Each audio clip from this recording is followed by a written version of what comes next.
Where are you going, Holmes? Have you been invited somewhere? We have been invited, Watson. We have. Where to? To the Baker Street Irregulars' annual dinner. They sent us an invitation. It is on the table. A dinner? How could those street urchins afford anything like that?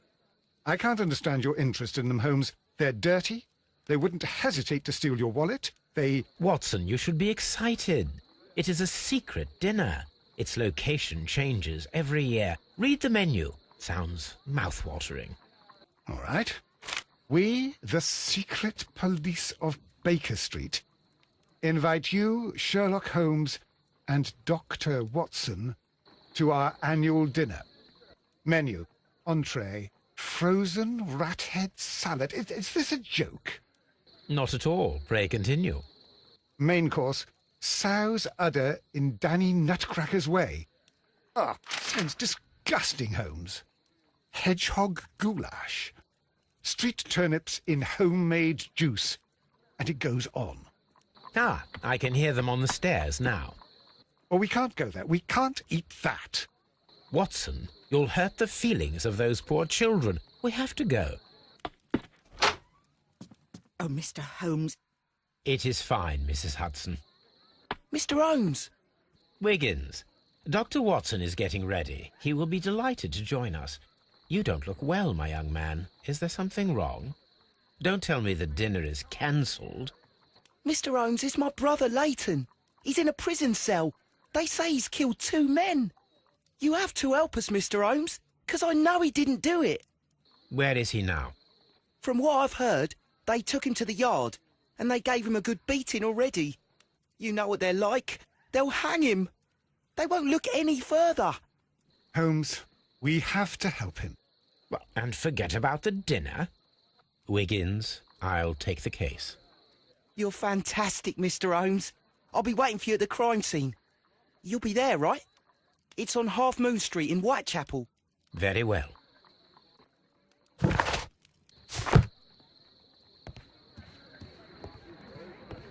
Hello, Toby. All you need now is a shawl and a mock cap, and you could be Mrs. Hudson's younger sister.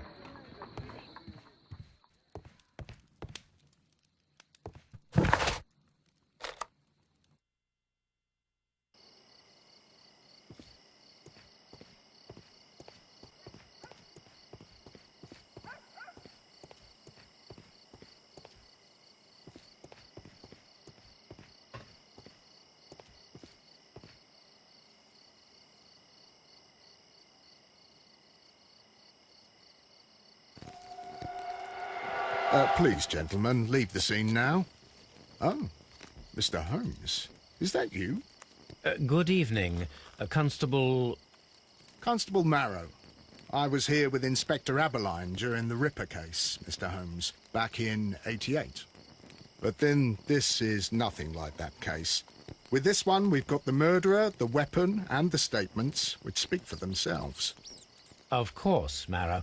But you know that appearances can sometimes be deceiving.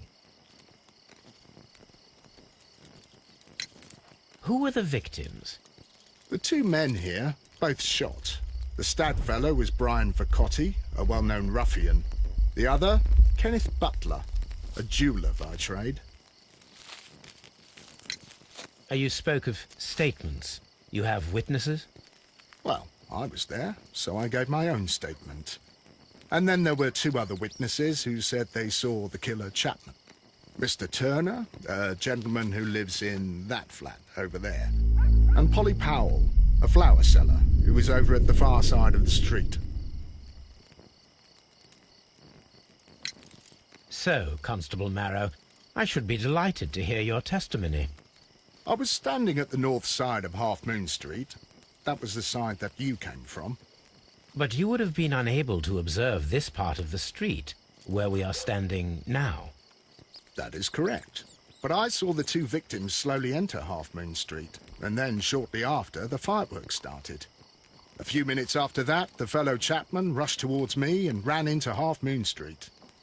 Please continue. I didn't pay attention, but suddenly I heard a woman's cries and police whistles on the other side of Half Moon Street. I rushed over there and I saw the 2 dead bodies on the ground. When I reached Whitechapel Street, I saw Leighton Chapman. He'd been caught by 2 police constables. Did you hear the shots? I didn't hear any shots. The fireworks were all over the sky. They were so loud I couldn't hear anything else. What were the fireworks in honour of, Constable? Well, today's Queen Victoria's birthday, Mr. Holmes. Yes, I appear to have lost track of the days. It is May now, of course. Constable Marrow, what else caught your attention while you were running through Half Moon Street? I saw nothing but rats, and I took the time to light every corner with my lamp. Did you happen to look up at Mr. Turner's window when you were on Half Moon Street at that time? Yes, I saw that the window was open, but no one was there. It was dark in the room. Constable, your statements have been of great value to me. Mr. Holmes, I had no doubt about this case, but now that you are here...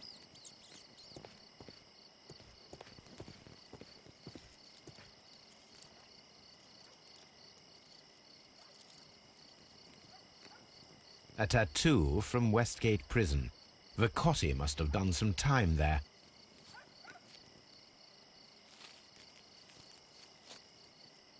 He tried to stop the bleeding with his hand. Death was not instant. The bullet penetrated his stomach, a dreadful wound.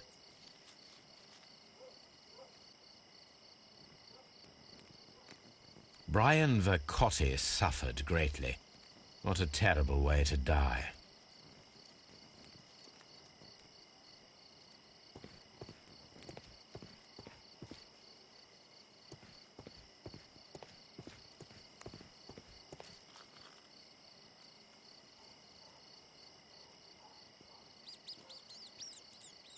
The bullet struck his head.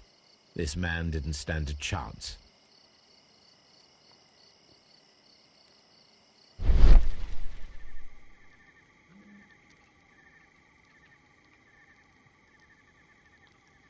A piece of wood that has stuck between the cobblestones.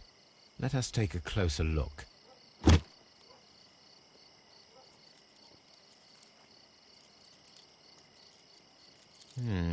This shard of wood is quite new.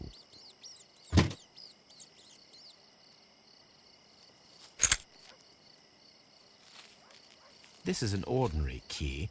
I wonder what kind of door it opens.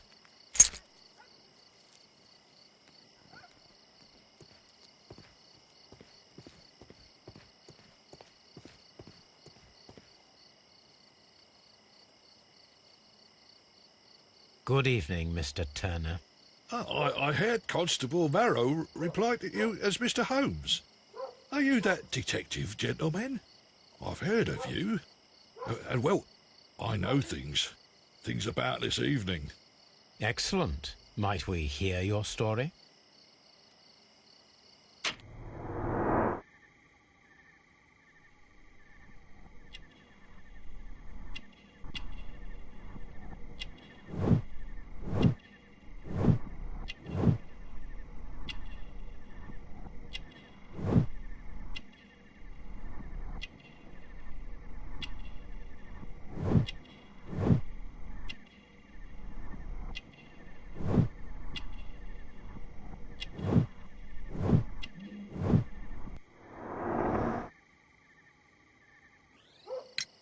Could you tell us everything that you may have seen or heard? I was already in bed when the fireworks started. A few moments after, I clearly heard 2 gunshots from outside. Please continue. I quickly got up and I grabbed the lamp from my nightstand and I rushed towards the window. I looked down and I saw 2 bodies. And there was a man with a gun who was standing nearby. Where exactly? Well, near this body. Did he notice you? I don't think so. He rushed towards Whitechapel Street without looking around. Mr. Turner, did you see anyone else in the street? No, I saw no one but that man, the murderer, the fellow they caught. Were the two shots you heard consecutive? Yes, there was a very short pause between them, and they sounded different somehow. It seemed to me that the second shot was louder than the first. That is an interesting comment. Mr. Turner, what were your actions after you stepped up to the window? I was afraid that the man with a gun might return, so I stayed close to the window till I saw the policeman coming in the Half Moon from Whitechapel. Then I walked out to tell them everything I saw. You have helped us a great deal, Mr. Turner.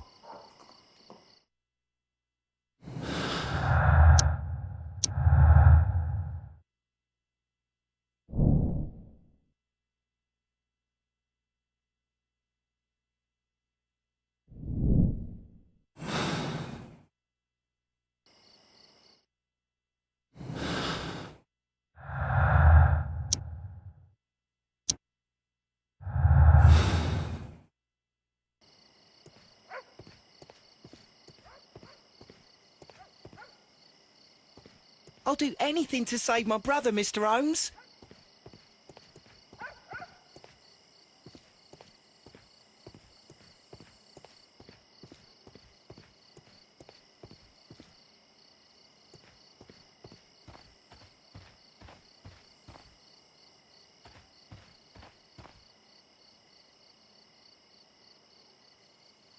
Mrs. Powell?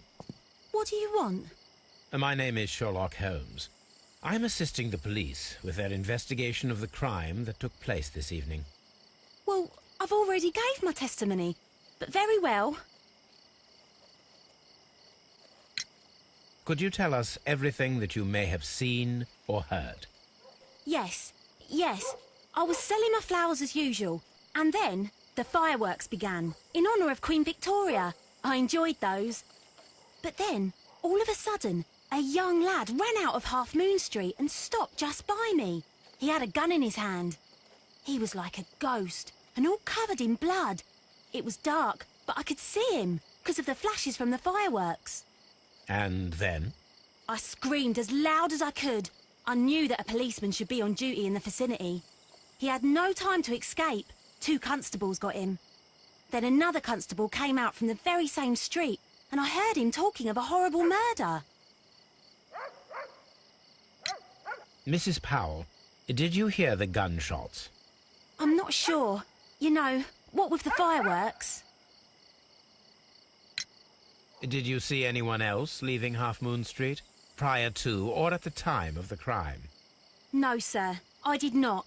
Even with all the fireworks, I was very attentive, as I'm always on the lookout for customers. My thanks to you, Mrs. Powell. Such a young man, and already a murderer. This mirror is turned towards Half Moon Street.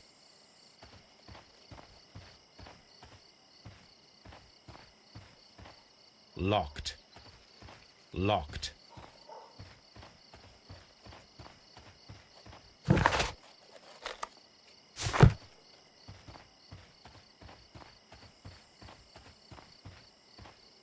Locked.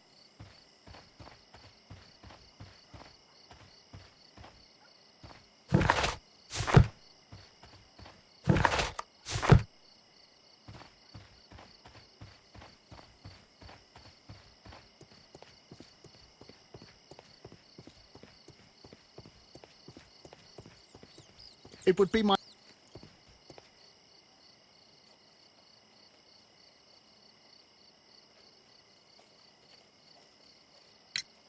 Mr. Turner, you have stated that you remained close by your window after the crime. Is that correct? Oh, yes, Mr. Holmes. I stayed at my window until the policeman arrived to examine the dead bodies.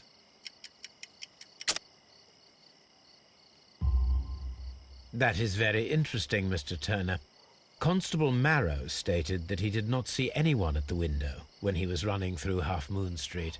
Well, I think Constable Marrow And me, we might have been distracted by the whistles and shouts coming from Whitechapel. We could have missed each other somehow. You understand what I mean? It was a bit of a stressful moment, to tell you the truth, sir. Allow me to form my own theories, Mr. Turner. Would you mind showing me the view that you had from your window? Not at all, Mr. Holmes. Please, follow me. Mr. Turner appears to live very modestly.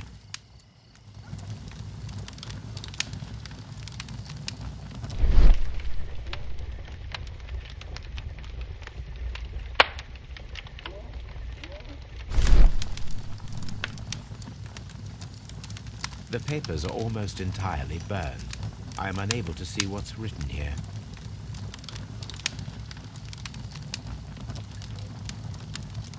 These words are illegible.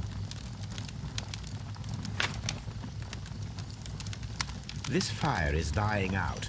It was last tended to over an hour ago. The papers were thrown into the fire just a short while ago.